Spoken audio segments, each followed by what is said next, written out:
Hey guys, welcome back to Clownfish TV. This is Kneon. I am here with Geeky Sparkles. Hello. And Elmo's going to be even madder than he was the other day. Oh, yeah. PBS funding got cut. NPR funding got cut. The internet is freaking out. And it's so weird because nobody cares about NPR or PBS any other time. No. And I mean, they were fine. Where were they when HBO paywalled Sesame Street? Yeah, right. That was the whole thing. Like, yeah, they gentrified Sesame Street. They paywalled Sesame Street. The poor kids didn't get new Sesame Street. They had to wait a year or two to get the reruns. It's okay because they have Muppets now that, identifies they, them and stuff like that. Probably. It's insane. I mean, and look, I think that we should still have public broadcasting for shows for kids, like especially in areas that are like economically deprived, because that might be the only time they get to see educational programming. That being said, there's other ways to get funding, but I do know that the funding was going to things that were definitely leading a certain direction. I don't know if canceling everything is the right way to go either, but I do think that it was being misappropriated, and we sure as hell didn't need to pay Sesame Street for other countries. Yeah, I thought that was weird. It was like $20 million for Middle Eastern Sesame Street. I know. Why are we paying that? Cut funding for that, yeah. Yeah, right. So let's talk about this because I am shocked. This is coming from USA Today. Yep. And there's an op-ed piece. PBS and NPR push liberal propaganda. Trump is right to cut their funding. I'm shocked. This was in USA Today. Things are changing. We have another video coming up talking about how things are changing in Hollywood. And basically people are like, you know what? We're tired of everything swinging in one direction. Mm-hmm. And, if it takes cutting PBS or NPR, so be it. So be it. Yeah. Then we're going to go out to Reddit. Everybody's freaking out. They're like, what are we going to do? Rural areas most effective. They're trying to play that now because Daniel Tiger's teaching people to be nice to each other, which conservatives don't like. And I'm like, you know what? Just stuff that up your ass, because I'm tired of hearing that. It's like, I actually am independent. I wouldn't even consider myself conservative. I'm definitely not Democrat anymore, even though I used to lean that way a lot more. But this whole idea that if you're kind, you're on the one side of it. No, there's a lot of people that are complete fucktards on the far left, just like there's a lot of fucktards on the far right. But the majority of them are on the far left. As someone who's been around the internet for a while, I can confirm. This episode brought to you by the letter F. F for fucktard. For fucktard. Yeah. All right. So let's talk about this. Before we get into it any further, please subscribe for more pop culture news, views, and rants, guys. Go out to news.clownfishtv.com. We don't beg as much as NPR and PBS. No. But for $5 a month, you too can support our mission to indoctrinate to bring things back from insanity to normalcy. Oh God. Okay, so let's go with this opinion piece. There are several things. We're going to go out to Reddit. We're going to see the reactions out there. Oh, and the reactions are exactly as you'd expect. Oh my God. Yeah. Okay. So PBS and NPR push liberal propaganda. Again, this is coming from USA Today. Why do conservatives have so much disdain for NPR and PBS? Since both are taxpayer funded, they're supposed to serve all the public, but both push leftist propaganda to a progressive audience. I think NPR especially. Especially. PBS does somewhat, but I think NPR is a lot more guilty of that than PBS. Yeah, it said NPR and PBS were once one-stop shops for news and wholesome programs for families. The kids could watch Sesame Street while their parents listened to All Things Considered. But now NPR and to a lesser extent PBS have become a cesspool of liberal bias that taxpayers have been forced to fund. This is coming from USA Today. Mention words. President Donald Trump can't cut funding for these two liberal fortresses fast enough. Does that make me heartless or financially prudent? I say the latter. I think when they're straying from what they were meant to be, it's a problem. Yes. And like I said, yes. I don't think PBS is as bad as NPR. Like I said, I'm really concerned though about the fact that by cutting PBS, you're cutting funding for things that kids, like Sesame Street, for example, what its original intention was meant for. And I do worry about that. However, that being said, a lot of their funding doesn't even come from tax money. So if they get their tax fund, they kept arguing that. That's why the justification, well, we don't get a lot of our funding from there. Okay, fine. Then why does it matter if it gets cut? Yeah, because I was always under the assumption, we talked about this before, that PBS was mostly listener supported, viewer supported. Same with NPR, and kind of like the first Patreon. That's what I thought. Yeah, it was. But yeah. And also corporations, because you'd watch certain shows and they would have, this is made possible by a grant from whatever, and also from, this paint company, and also from the whatever. And they go through the whole spiel before every show. And if there's grant money supporting it and things like that, that's fine. But, you shouldn't be demanding it if it was been in place and it was never meant to be there in place forever. You shouldn't be demanding it because you want to see it. And a lot of people don't even watch these things. They just hear Trump doesn't want it or wants to cut it, and then they're just automatically mad. Well, here they're telling you exactly. They say that Trump's behest, the Senate voted July 17th to cut $9 billion in federal funds from public broadcasting. The executives and foreign aid programs. Right? The executives who run NPR say that the public broadcaster gets only 1% of its funding directly from the federal government, and member stations receive around 10% of their budgets from Washington. Yet the progressives who love PBS and NPR can't stop screaming that the budget cuts will mean the end of public broadcasting, to which I say, now tell me the bad news. Well, yeah, if it's only 1 to 10%, just do a GoFundMe. It shouldn't matter. Do a GoFundMe. Right? They said, they push liberal propaganda. They said since both are taxpayer funded, they're supposed to, at least in theory, serve all the public. Originally, they did. I think they've strayed so far from the original purpose, and this is what happens. Especially, I mean, NPR especially. We've looked at articles from them several times in the past, and we laughed as soon as we read it because it's like, well, it's NPR, so you know what that means, There was the one, it might have been a PBS article. I don't know. It was a couple of years ago where they were trying to convince people that every old school D&D player was a racist, that racism was baked into Dungeons and Dragons. It was NPR, yeah. It was so idiotic. I mean, I think because it goes hand in hand with academia. I would say a lot of it goes as associated with colleges too. Yeah. So that's where this coming from. Yeah. So you basically got your gender studies majors, moving on over to NPR and spouting their stuff. Because, again, you don't have to worry about turning a profit because your money gets handed to you. So you don't have to worry about serving the public necessarily. Well, that's what I said to you earlier. I was like, any other business, any other network, if they said they didn't have enough money and they didn't generate enough money to support themselves to stay in business, the answer would be they'd have to close, because you can't, if you're not sustainable, you're not sustainable. And we always see venture capitalists and all that kind of crap, come and go. And that, I think artificially sustains things that shouldn't be there and can't take care of themselves. But if you're going to argue that if a business can't stand on its own, the business should close, then how can you say that these places can't stand on their own? They should still stay open. Right. Darwinism. I mean, that's the thing. It's Darwinism. But it sounds like they can't stay open on their own.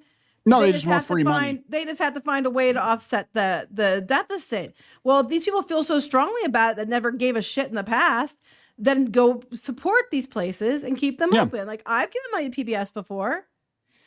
So this is the NPR CEO, Catherine Mayer. I think she's the one she was in charge of Wikipedia for a while. And she was like, truth is dangerous. We need to, basically. How much do they get paid? Yeah, I'm sure. So she seemed befuddled on CNN. She seemed befuddled about the suggestion of liberal bias. As far as the accusations that were biased, I'd stand up and say, please show me a story that concerns you. We've had several. Well, yeah. Hey, no problem. Here are a few headlines from NPR, according to the author of the article. This headline is, this right-wing conspiracy theory about eating bugs is as racist as you think. This one is, Kamala Harris already faces racism and sexism from Trump and Republicans. There is no neutral. Nice white people can still be complicit in a racist society. And that's not including the D&D one. I mean, NPR and PBS are just ridiculous. We've talked about many NPR articles, mostly to mock them because it was so ridiculous. So let's see. Here's another one. National Review, which I would expect would have this opinion. It said PBS and NPR were unfit for purpose. They said, usually when discussing it, I never reach the question of NPR's virtues because as an agnostic rule, I don't think the federal government should be funding media outlets. I actually do agree with that to an extent. Yeah, but we ought not to skip over the point, which is that the federal government is going to fund, if they're going to fund media outlets, and they have for quite a while now, those outlets absolutely cannot look like NPR and PBS. Basically very biased in one direction. Well, the president of PBS, according to this thing I looked up, gets over $1 million a year. $1 million a year. That's why I love it. Like all these nonprofits, who's profiting? The people at the top of the food chain of the nonprofit, usually. Yeah, and that Catherine, whatever salary, The mayor or whatever her name is. Yeah, she was paid. She's only paid $164,000 in base compensation. That was in base compensation 2021. So I don't know what it is now, but that was back then. So that was base, right? Base. So Brian Stelter apparently is still at CNN because there's his smiling mug. Here, Trump's victory over PBS and NPR bias will be devastating for rural areas. I don't think rural areas have watched NPR and PBS in a very long time. I'm going to tell you that flat out. I grew up in a rural area, and most people don't watch it there. Bullshit. I mean, I don't know where you're talking about. I grew up in a very economically depressed area, and sometimes we watch Sesame Street.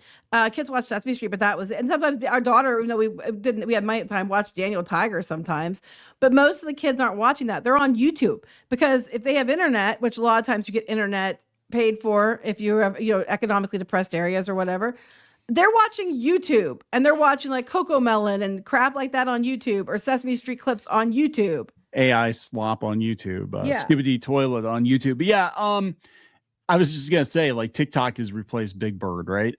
So this is the thing. Originally, when Sesame Street started, and they're saying rural areas, but I think it was more urban areas, but pretty much anybody in an economically challenged area. The purpose of Sesame Street in the 1960s was to bring educational equality to kids because these kids were in schools that were less than stellar, and that was the purpose of Sesame Street. And originally. I support that. I support that purpose completely. And Sesame Street was much better. It was actually better at teaching back then. If you go back and watch the old episodes, not only were they more entertaining, not only did they have a bit of a bite to them, but they were more educational. The new version of Sesame Street is all about feelings and merchandise. I'm going to argue that a lot of things were more educational back then because the Department of Education, and you can get pissed at me all you want. I'm saying this as a teacher. Department of Education has dumbed down America and made teachers teach to a stupid test so much that these kids just are not prepared. And we are like eating dirt compared to other countries. And the teachers can't even do their damn jobs. I've been in school, and when they took things like science, not science so much, but science was one of them, and social studies and things like that. And they did it so they had to do it every other year. You do one of those because they had to teach math and English because they had to teach this stupid test. And, they've dumbed down a lot of shit in America. Yeah. And it is what it is. And you can get mad at me all you want. I don't give a flying fart. As a teacher, I'm telling you. So I will give Brian Stelter credit. He actually did look at both sides of this. He said that advocates said these cuts will significantly impact all of our stations, but will be especially devastating to smaller stations and those serving rural or large rural areas. And this is this Kurger. She pointed out that the stations provide access to free, unique local programming and emergency alerts. But then here are the Republicans. They said they concentrate on the bias complaints and argue the entire system is obsolete in the streaming age. I agree with that, actually. David Bozell, president of the Media Research Center, which has campaigned against the federal support for decades, celebrated the historic rollback. In X post, PBS and NPR were chartered to provide objective journalism. They're not objective. Instead, we got drag shows for kids, gushing coverage for Democrats, and silence or smears for conservatives. They're still doing it because they're mad about getting their funding cut. But again, if it's only a small percent of your funding, then why are you mad? Because you could easily go find coverage of that. Where's all of your corporate supporters who spent the last how many years, every time they needed to put the right kind of the check box up, the right kind of box up, the right kind of flag up, what kind of whatever for every month are out there doing it to make sure that they don't get canceled. Well, they want to support you. They can step up and support. They can give grant money. It's tax deductible probably. I'm sure the people that are screaming about it now could easily give you money to still keep you in business and support you. So I don't think it's going to be a problem. Yeah. Well, that's what they're saying here. They're like, well, what will viewers and listeners know? Because they're making out like, oh my God, Sesame Street's going to burn down. Everything's going to burn down. All the PBS stations are going to shut down. And as they pointed out, it's only 1 to 10% of funding. But they said we don't know what the impact is going to be. They said they get the Corporation for Public Broadcasting gets $535 million taxpayer support annually and disperses the funds to about 1,500 local radio and TV stations. Grand scheme of things, it's not. You got 1,500 stations. It's not a lot of money. A lot of stations are owned by like corporate, what was the one that owns a lot of the ones here? Like Renda Radio. Renda. What's the other one that you used to work for? Clear Channel. Clear Channel. There's different ones that own a lot. They're like corporate owned anyway. So yeah. I mean, you've got the NPR stations, but then you've got the corporate owned stations. So probably what happened is, I mean, most people are listening to those anyway over NPR. All right, I've never listened to an NPR station. No, I used to in California, but that was freaking 25, 30 years ago, and they weren't as crazy, or at least they didn't seem as crazy back then. As they were volunteer too. I think some of these college stations and the ones that are college stations are. They were like having kids volunteer anyway. So they said, PBS and NPR, and this came from CNN. PBS and NPR have numerous other sources of revenue, including donations from viewers like you and the famous PBS, as the famous PBS phrase goes. But the federal funding has historically served as the foundation for the House. For every public, it was 1 to 5%. Now it's the foundation, right? They said smaller stations, those in hard to reach areas, are more reliant on federal funding. But mostly they'll probably just shake down the audience for more money, right? That's what they'll probably happen. Will shows like Daniel Tiger's Neighborhood disappear? No, of course not. It makes too much money because they sell merchandise. Stations will generally have less money to spend on programming, which will hurt the marketplace of non-commercial TV and radio. I would say most of the PBS cartoons, the kid stuff now, is commercialized more than like Nickelodeon shows, and because you see like Daniel Tiger merch, you see Sesame Street merch. Use the money from that to pay for yourself. Right. Oh wait, wasn't that their okay? Take a moment. Remember how every time you talk about shows from the 80s, they'd be like, because they were just a giant toy commercial. Yep. But those shows paid for themselves. They did. So hear me out. If you're making toys anyway, why don't you offer more experiences and toys and stuff related to your shows so that your shows are a commercial to sell your merchandise? Well, like a business. It said Daniel Tiger's Neighborhood is one of a half dozen shows produced by Fred Rogers Productions. Yes, Fred Rogers Productions receives millions of dollars per year in grants, including those from CPB, as well as licensing revenue from local PBS stations that carry the program. If the stations have fewer dollars, then producers will feel the pinch. They've already canceled a bunch of public television cartoons and stuff because nobody's watching it. Nobody's watching it. Public television, public channels and stuff. People would go on there to get their stuff out there that way. But now, like no one's watching them now. They go to YouTube. You can do the exact same thing on YouTube. Yeah, that's it. Now, again, this is going to be Darwinism. And we're going to find out, you can't prop up everyone artificially indefinitely, right? You sure as hell can't pay for other countries to have Sesame Street. No, I think the best way to handle it, we talked about this before, is on your tax return or whatever, put a little checkbox. Do you want to donate money to PBS and NPR? Yes, I think that's a great idea because then, there's still funding and support for these places coming out of people. If they want to give a percentage of their tax return or whatever. That actually makes a lot of sense. If you could do that, I think honestly, people aren't going to do it. Let's be honest here. But, no, they're not. Unless let the public decide. Let them decide. Yeah. Okay. So here's the thing, public. We're going to put the vote. Are you willing to bankroll or have your tax money bankroll the Corporation for Public Broadcasting? And if the answer is yes, overwhelmingly, then give them the money, right? It's your tax dollars. But then that opens up Pandora's box, doesn't it? Because then the public gets to decide how their tax dollars are spent. We can't have that. That's what they don't want. That's what they don't want. Yeah. Yeah, I don't want that. Yeah. No, you can't say, hey, yeah, I don't want my tax dollars to go to this warhead that's going to go kill kids overseas or something. You know what I'm saying? Like, you can't even write that in the margin and say, please don't spend my money on weapons. Thank you very much. Can't even do that. Or better, here you go. The lobbyists who want to give money so you vote for their causes. Well, you have to get you to consider voting for their causes. They have to donate money to PBS and NPR. Yeah. It'll end real quick then. Reddit and Bluesky are freaking out. Of course they are. Ask Reddit. You pulled this one up. Americans, how do you feel about PBS and NPR losing their funding? It's Reddit, so guess.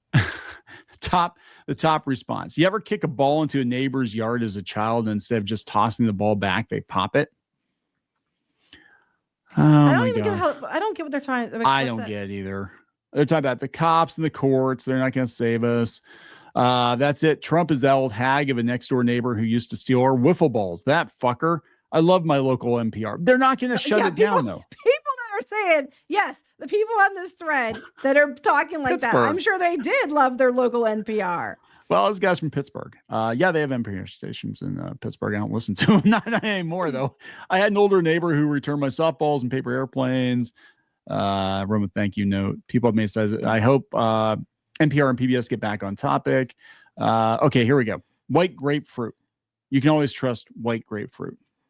That's not racist at all, right?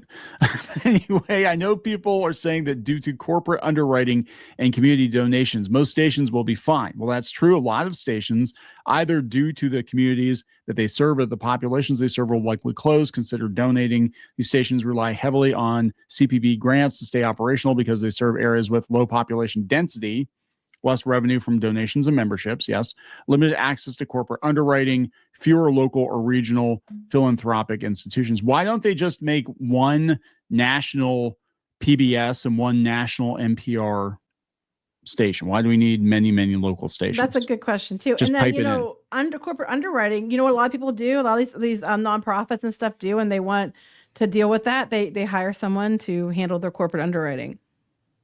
Or maybe PBS or NPR could have a team of corporate underwriters that these places in rural areas that have less access could employ or could use them to get corporate grants for their area.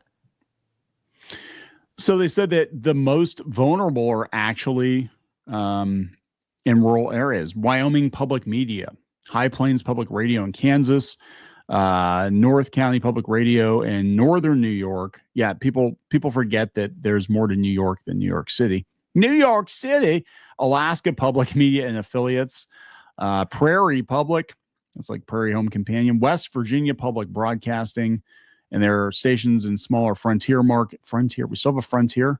South Bend, Indiana, Wyoming, Missouri, blah, blah, blah, blah, blah. Okay, that's one of them. This is coming from Reddit also. Senate votes to kill entire public broadcasting budget and blow to NPR and PBS. Again, I thought it was only 1 to 10%. Okay, yes. And look, okay, wait. It's only $1.1 billion for them, which means that means like 7.9 billion was foreign aid that they cut. Because wasn't it 9 billion? Yeah. So yeah. Yeah, because we have a lot of riders in these budgets that, we give money to things that we're not, the general public's not aware of for the most part. Like, oh yeah, here's this whatever budget for healthcare, and we're also going to sneak in. We're going to buy a bunch of missiles, and we're going to give everybody a raise. And could they cut the funding for all this stuff overseas, and then use that money that we were paying for other countries to have Sesame Street, and for our own country to have Sesame Street? Yeah, National Public Radio, our nation. Why do we have to bankroll other people's stuff, right? Like, stop it. Just stop that. I do not consent. Here we go. Top comment. What a completely normal and healthy democracy. Gut public media so people can get all their news from Sinclair, Facebook memes, and Elon's rotting algorithm. Well, there's also Reddit and Bluesky. Yeah, we got it. Yes, because the problem is that the journalism out of NPR has not been even for a long time. Oh my God! What? One comment in, 2 comments in, and we're already talking about Hitler. That boat sailed, said the top reply. Sadly, one possibility is that this point in history requires hard times so people actually know the difference. Notice how all this BS is going on after all the World War II and Holocaust survivors are gone, to which they reply, the second we lost the living memory of actual fascism, half the country started speedrunning it. No. Yeah, but not the ones that they're talking about. There's a thing that Babylon Bee did, and it's funny because it's true. And like they have this one person going back in time to kill Hitler, right? And when they're talking about what they stand for, Hitler's like, me too. And it's like, but it's true, they did. Hey, it was a socialist party. Elmo agrees with Hitler, right?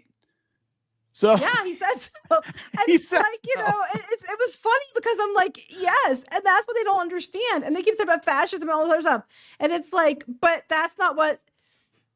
You keep using the word, but I don't think you actually know what it means. But it's funny because it's automatically, it's just because all those terrible people, and I guarantee you most people scream about it, never watch PBS, never watch NPR. They're just mad because they're like, well, oh no, you have to go to Fox News. And I'm like, but there's a bunch of news channels out there you can go to. There's a bunch of social media out there that leans very far left. That's fine. Those things are okay, guys. It's like, get over yourself. PBS is blue. Oh my God. No, sorry. Yeah, we've got people in Bluesky now. This person, Chandra Prescott Weinstein, says, if I were in charge of PBS or NPR, I would be doing 24/7 programming right now about the end of PBS and NPR. It's not the end of PBS and NPR. It's not. But that's because they're going to listen to what the narratives are. And the thing is, okay, fine. If I were, that person, whatever their long name was, put your money where your mouth is. If you were in charge, you don't have to be. You and your friends on Bluesky can go send money to them right now. This actually does not help. Thank you, PBS, for giving us heroes, because this was decades ago, before PBS was as corrupt as it is now. Oh yeah, they're all from like when we were kids. Mr. Rogers, Bob Ross, even LeVar Burton before he got weird. Jim Henson. Yeah, what's her name? The lamb chop lady. Oh, Sherry Lewis. Sherry Lewis. Now her family makes I guarantee you her family is making most of their money from the dog toys. Probably. Like, lamb chop is a dog fans. toy now. Nobody knows Lamb Chop the show. What's this? Jim Henson, but Bill Nye, I don't have an actual degree in science, or it's an engineering guy. And one of the Gordons, yes. Best known Gordon, actually. Yes, and Gordon, yeah. So I'm just like, those are all people, again, some of these people have been dead for years. They weren't even around for PBS today. And you're still running their stuff, and it was paid for then. So you're running all these shows that you're saying are heroes of PBS. Their shows are still being run, but they were paid for decades ago. Yeah, I mean, they're still running Mr. Rogers reruns, Bob Ross. Bob Ross has his own streaming channel, and he's been dead for how long? I'm just saying, they've except for like a couple of them, they're still alive. Most of them have been dead or had their content recorded decades ago. So again, this is not killing PBS. It's not killing NPR. They're just cutting off some of the federal funding. Yeah. Is there going to be a change? Yeah. But it's also like, why do we, it's not what it used to be. Why do taxpayers have to continue the bankroll? Again, like you said, even if you don't check it on your return, you get a tax return. If you get one, you can choose to take that money and send it to NPR and PBS. Yeah. I mean, no one's stopping you. Do a big ass GoFundMe, get celebrities in there. Yeah, they could do that. NPR and PBS could do that. They're not. I mean, they might now. Well, but I'm like, it's $1.1 billion. So, all these other rich people and your taxes could easily offset that. Yeah, but all the rich people now, they want to keep their money. They're not spending it like they used to. But like, yeah, they always do the telethons on PBS, and they're like, hey, for $50 you get a Cookie Monster backpack, and go get your parents, tell your parents to get their credit card. Just do that with a bunch of celebrities, and we'll see how many people are actually willing to give to PBS and NPR. Mm-hmm. And viewers like you, there you go. And democratic. Viewers like you save it. That's fantastic. That's awesome. I mean, anybody, even if you think the funding should be cut, and it should be based on privatized, funding, you still are well within your rights to give them money if you watch their programming. I mean, they keep acting like it's if you're on the left, you're going to support it. If you're on the right, you're not. That's not even the case, I don't think. I think there are people on both sides who will and won't support it. It's a personal choice. Yeah. So there we go. They narrowly advanced it. So they had a couple Republicans that did not. I think there are probably people who have more rural areas in their state and stuff like that. That probably. And and for that purpose, I agree with them using PBS. Yeah, I think that PBS playing as revenge. I just think it's changing. Its purpose, I think, was a good one back in the day, but just everything has changed, and viewing habits have changed. Everybody's like, oh my God, my kids love this PBS show. I'm like, I don't know if your kids are actually watching the PBS show, or you want your kids to watch it because they're probably watching TikTok. You know, what would be the best thing ever? If a bunch of conservatives got together and raised the money for NPR and PBS. Oh, they wouldn't take it. I'm just saying, because if it's supposed to be just about, it doesn't matter where the money comes from, but it's supposed to be promoting public broadcasting and all that stuff. No one's saying which side you have to be on to donate. I was just saying, it'd be hilarious to me if a bunch of them did, because, saying you don't want your tax money to support it, or saying that tax money is being wasted on it, doesn't mean that you are anti whatever. Yeah. This is funny here. Colbert, PBS, and NPR all in one day, plus the president suing the Wall Street Journal for publishing a birthday card. What a year today's been. Did you hear about that? The birthday card? The Epstein birthday card? It's a whole rabbit hole we're not going to go down. But yeah, he's suing the Wall Street Journal now, and they're conservative. So do they deserve to be sued? I don't know if it's legit or not. I have no idea. I don't even know what it is. I heard about it, but like I've been very busy today. I haven't even got to sit down and look at the internet much. So anyway, are we gonna wrap this one up? Yeah. It's gone long. Please subscribe for more pop culture news, views, and rants. Again, go out to news.clownfishtv.com. If you're not giving your money to PBS, we'll take your money. There we go. We'll talk to you later. Bye.